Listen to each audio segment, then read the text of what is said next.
Foto selfie antara putra Presiden Prabowo Subianto Didit Hedi Prasetyo dengan Ketua Umum Megawati Soekarno Putri menarik perhatian pengamat politik Rocky Gerung.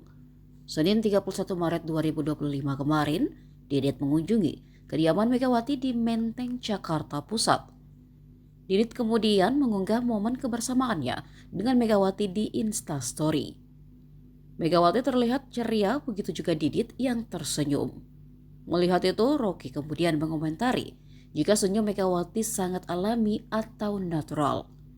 Analisa Rocky dalam tayangan YouTube-nya, jika senyum lepas Megawati dan Didit mengartikan keakraban politik. Menurutnya, itu penanda sesuatu yang bisa diselesaikan di dalam suatu momen Idul Fitri, harusnya berimbas ke momen bukan rekonsiliasi, tapi keakraban politik di saat orang-orang menunggu foto dari Solo. Apalagi, kata Rocky, senyum keduanya jujur tidak dibuat-buat.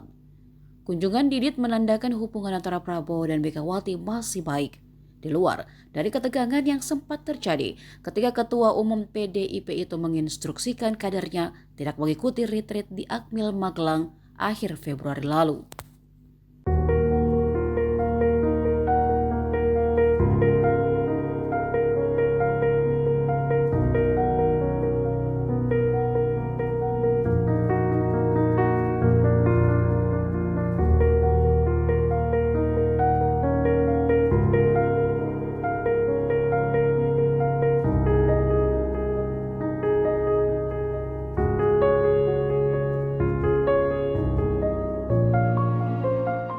Download Tribun X sekarang, menghadirkan lokal menjadi Indonesia.